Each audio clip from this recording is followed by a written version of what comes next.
Not so long ago, I was sitting right where you are. Bright-eyed, excited, a few pounds lighter. Dreaming about what could be. And today, a half-decade later, I want to share a few lessons from my journey. Lessons I wish someone had told me when I was in your shoes. Burn the boats, build the team, get the money, thank the people. That's the next 15 minutes, and I'd love to open it up to any questions you have. But before we dive in, can I get everyone to put your hand up? And keep it up if you answer yes. Who here is involved in the startup ecosystem? Who here is a startup founder or aspiring to be one? Who here is building their startup full-time right now? And who here has bet their life savings on it? Amazing. Okay, one last question. Has anyone here heard of Goodlawyer before? Right on. For those who haven't, Goodlawyer is a legal talent platform, serving high-growth, sophisticated businesses without the overhead of a traditional law firm. And in 6 years, since I walked away from my career in big law, we've gone from working out of my grandma's basement to serving some of the biggest tech brands in the world. But I'm not here to pitch Goodlawyer today. I'm here to share chapter 1 of our story, of my story.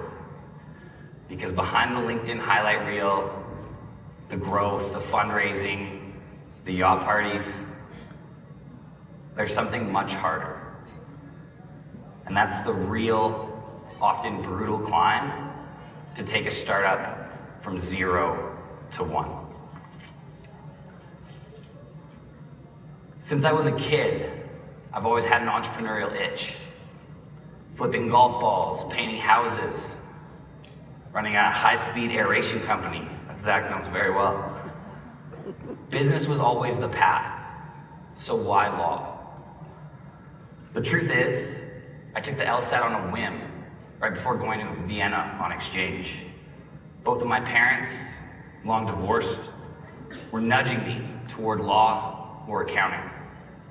Mom, a PhD psychologist, she was a big believer in credentials. University in my house was never really optional. Dad was the opposite. He was a stockbroker, big personality, big dreams. I wanted to be like him, but he was adamant that I not follow in his footsteps. They both wanted a clear path for me, like so many parents do, but I was resisting. No plan, just having the time of my life in Europe, not really thinking about the future.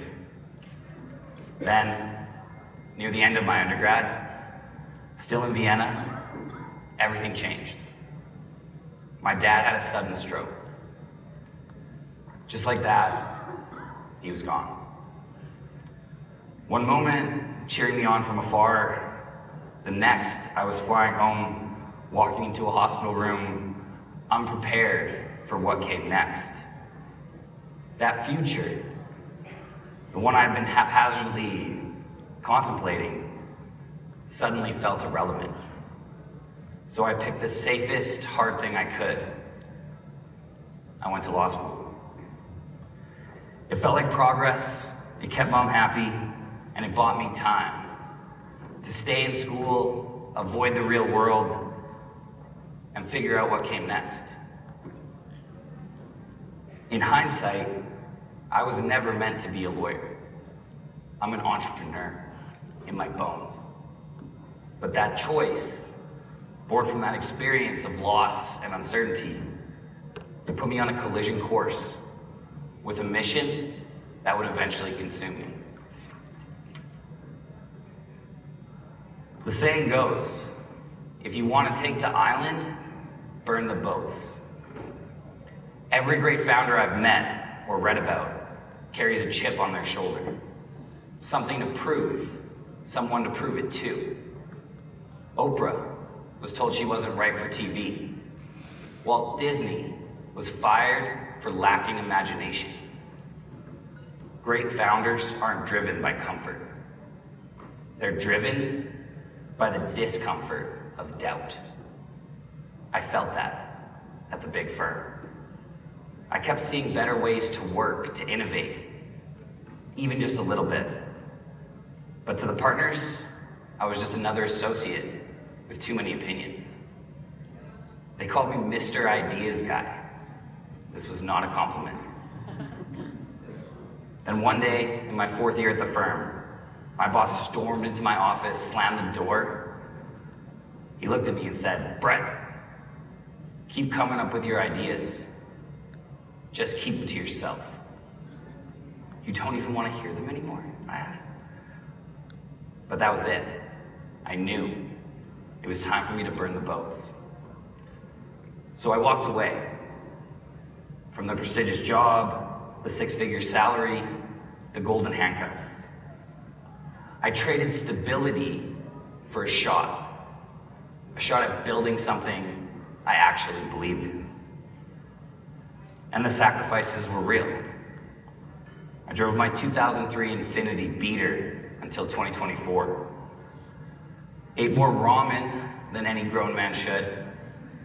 And at 30 years old, I moved into my grand's basement for over a year. Because every dollar I had, every dollar I saved, went into getting this Goodlawyer thing off the ground. I wasn't hedging bets. Everything I had was riding on this. You see, burning the boats doesn't guarantee success, but it guarantees commitment. And commitment is the first real ingredient in any successful founder story. If you want to build an empire, you got to start with some pirates. In 1983, Steve Jobs took his Macintosh team to an offsite in Carmel, California. The project was bold, but losing its edge. Too much process, too many politics. So he printed a flag and raised it above his office and said, "It's better to be a pirate than join the Navy." This wasn't about breaking the law. Jobs was talking about breaking the status quo. The status quo that keeps us average. It was about action over consensus, courage over caution, purpose over process. Startups are pirate ships. Scrappy, risky, underfunded. But if you're lucky, you'll find a few brave souls, mine right there, who think you might just make it. Because pirate ships don't run on compensation. They run on conviction. And not everyone has it. 6 months after we left Big Law, my original co-founder and I were in the backyard, our 8 a.m. coffee and cigarette ritual. Out of the blue, he asked me, "Do you ever think about buying a house?" I didn't even blink. No. I can't remember the rest of that conversation. But I knew right then he wouldn't stay. His heart wasn't in it. And within the year, he was gone. Back to corporate law, back to the partner track. I don't hold it against him. We're still friends. I get why he left. But we were wired different. I had no desire to walk away. Because I didn't leave the firm to buy a house. I left to build something better. I left to build something that wasn't supposed to exist. Don't do a startup for the money. Back then, 2019, 2020, we all made the same 48K. Communist Goodlawyer wages, I called them. That joke always made some of us laugh, and all of us wince. But that was the deal. You weren't signing up for comfort. You were signing up for survival. No promises, no parachutes, no fallback. Just the slimmest hope we might change the world. And a simple motto: too frugal to fail. I still remember when my original co-founder left. I was standing in the kitchen with Parker. It was the lowest moment in my founder journey. Confidence cracked, no next move, just silence. Until he broke it. "We're not done," he said. And that was all I needed. Conviction. Because sometimes all it takes is a few who stay. A handful of maniacs who just won't quit. I was lucky. I still had Parker and Tom all in. And then came Grant. Our last co-founder, with Uber still in his veins. He grabbed our digital growth and ran with it. He even got me to stop handing out physical Goodlawyer flyers and lawn signs. We all brought something different, and that was the magic.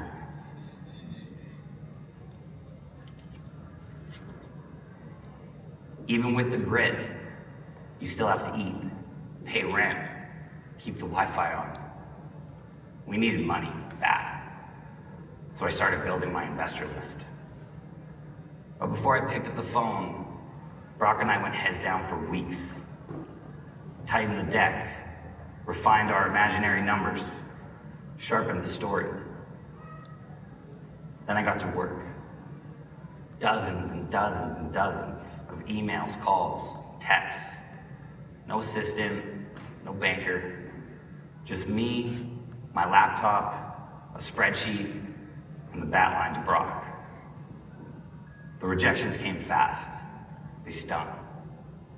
But every no sharpened our pitch, made us double down.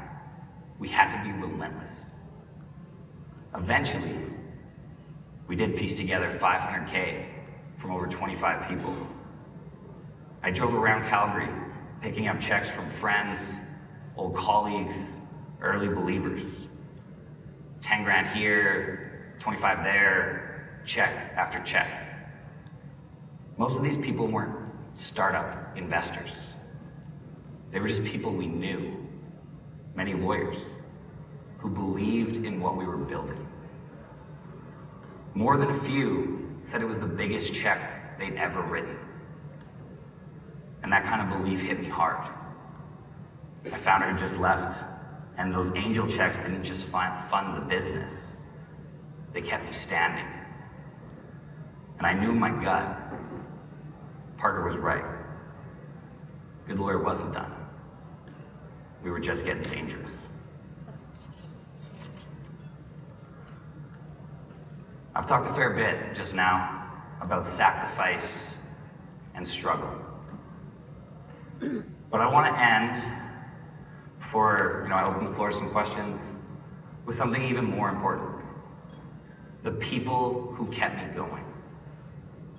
No founder in this room anywhere makes it alone. You need a swell of people who want to see you win. For me, it always started with the team. Not the titles, the humans. The ones who shared their COVID bubble with me. The ones who stayed when logic said run. Then came our investors. Not just the checks, but the trust, the confidence, sometimes the couches. People like Danny and Paul Ritchie, who backed us when Goodlawyer was nothing more than a 10-slide deck that Danny, a serial entrepreneur, didn't even look at. He's aggressive, was Danny's whole thesis. I'll never forget it. And our community, this incredible Calgary ecosystem, where we found our first customers, startup friends, partners, mentors, even the mayor who came out to our yacht party in Toronto. And of course, my mom, who's literally in our Goodlawyer Slack, my rock. She's the reason at the beginning that I had the guts to chase something this crazy. All of these people, their belief is what kept me wrong, because it's gonna get hard. Honestly, being a founder, it's overwhelming. It's lonely. It's fucking hard. Which is why, if you're building something this hard, you need to let people in. Make it easy for others to join you. Build something people want to see win. So here's my challenge, especially to all you founders in the room that just had your hand up. Who's in your corner right now? And ask yourself, what are you doing to make them stay? Because the reality is, it's not just about finding great people. It's about keeping them.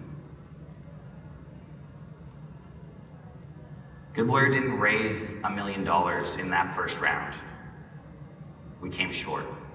In fact, we only got halfway there. But it was enough. Enough to burn the boats, enough to keep my pirates, and enough to make my dad proud. Thank you.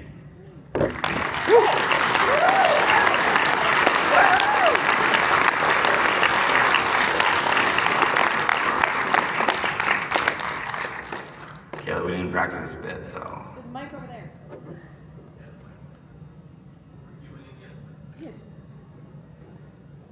Hey, Brett. We met a long time ago, episode number 104. It was the third COVID podcast chat.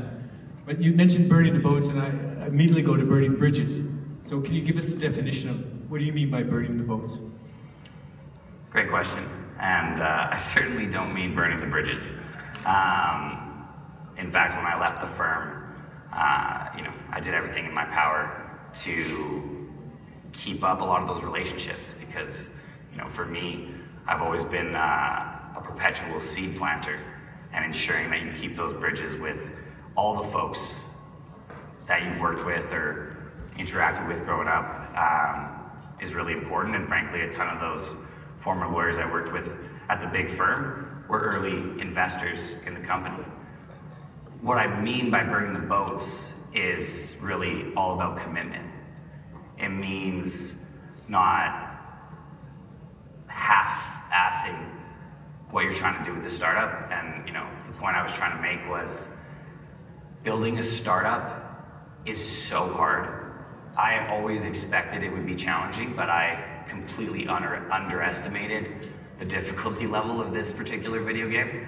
And there's no way to build something that didn't exist before without putting all your eggs in that basket. So that's what I meant by burning the boats.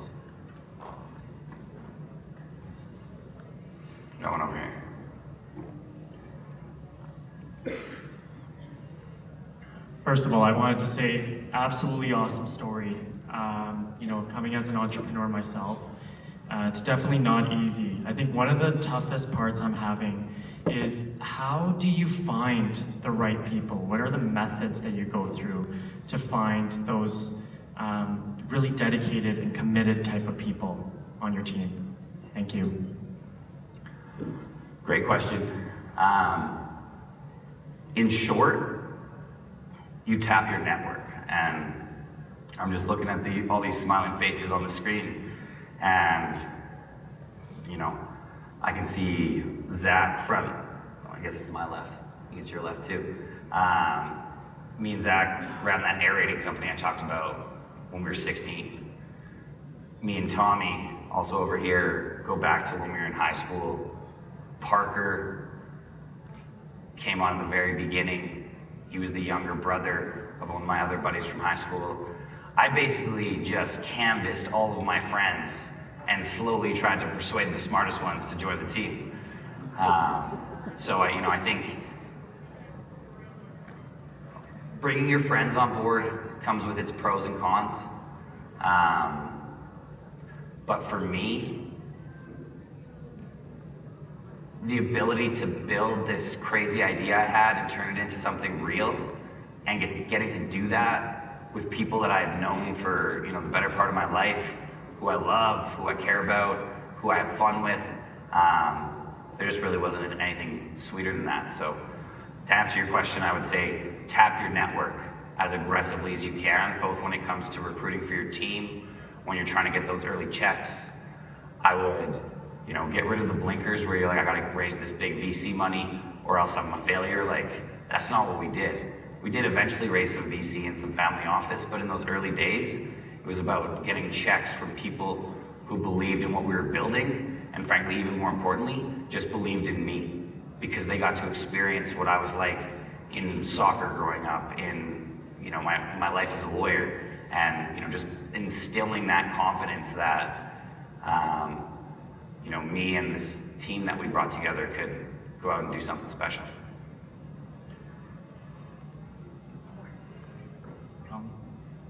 Thank you very much for that very inspiring story. When you asked, you know, you told us to put our hands up, and when you asked if there are people who are trying to, you know, build a company while not keeping their daytime job, like half of the people put their hands down, meaning that there are a lot of people here who are still in that phase of building something while still keeping a full-time job. And I think based on your experience, what would be the advice for people in that phase? You know, how do you go to the next level, and how do you overcome that? Yeah, no, that's a really great question, and I think, you know, I might have glossed over that a little bit. You know, we all have realities in our life that we have to, you know, you might have kids that you gotta feed, you've got a partner. There's just life that you have to deal with when you're trying to start a company, when you're trying to build a startup, and I totally recognize that. What I would say is trying to get your sort of personal costs down to as low as they can go. You know, what's your sort of minimum viable life that you can live to support your family, do the things that you need to do while starting to build that nest egg? Because eventually, you have to burn the boats, you have to go all in, otherwise you'll never get there. But in those early days, really trying to reduce, you know, your life costs and open up space and capital and, you know, just your ability to take that huge chance. And, you know, building a startup isn't for everyone. It's scary, it's incredibly difficult, but, you know, I think that the rewards and the opportunity to create something meaningful are worth it. So hopefully that helps. Woo! Round of applause! Thank you.